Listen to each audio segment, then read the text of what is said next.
So you were a baseball player.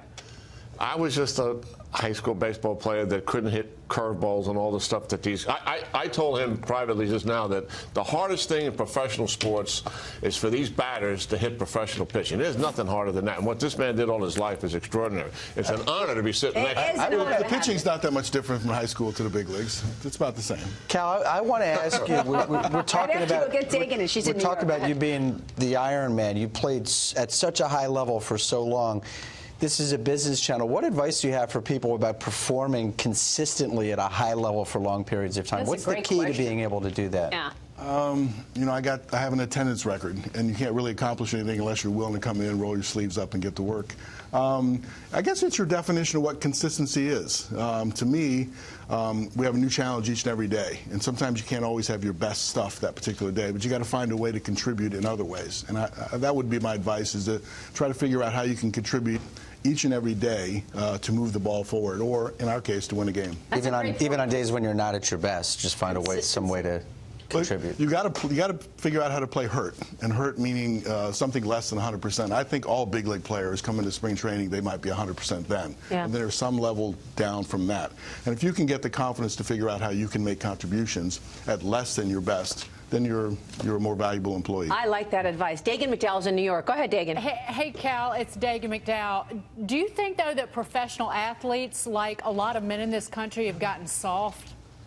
She's thinking, I have a lot of the professional athletes gotten soft.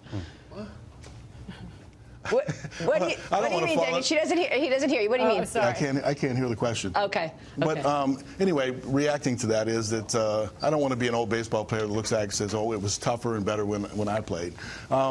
It's different now. They have different measures to try to quantify whether you need a little rest or not. I played all the time, and I figured that whatever you took forward, whether that's a degree of toughness, I'm not sure, but playing the 162 was an honor. Wow. You call it a gamer to doing that. What was the worst condition you played under when most kids today wouldn't be playing the game?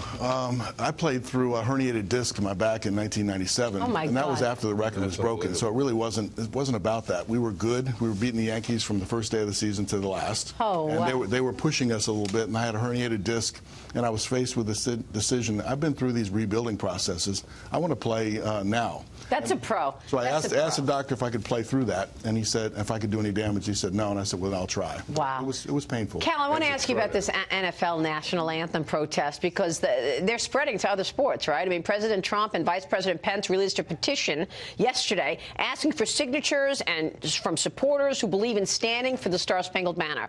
What do you make of these national anthem protests? Well, I don't know if I know how to relate to that. I mean, we all have a platform as athletes, and I used my platform a certain way.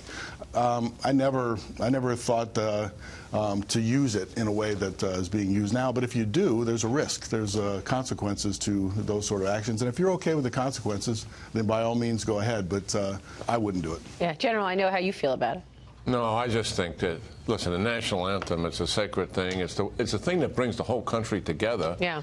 Regardless of, what our backgrounds are, we come together, we honor that flag, we honor what it stands for in this country. I think there's plenty of opportunities for athletes or any people in any walk of life to protest. But not during those 2.5 minutes. And certainly not during America's sport, baseball. Cal, your company, Ripken Baseball, generated a gross revenue of $30 million this year. You recently sold 2 franchises, and you're looking for strategic partnerships in your hometown of Aberdeen, Maryland. Tell us about Ripken Baseball, your experience as a small business owner. We talk about small business here all the time. Yeah, I got into learning business by getting into minor league baseball, but that's really not my true passion. We had 3 teams. We've sold off 2. We're going to focus on scaling up the kids business. We have 3 complexes that work really well, slightly different models, and we're looking to acquire and grow that side of the business, because that's where my true passion is, giving them the experience and the opportunities to move forward. How hard was it to transition from the field to small business owner?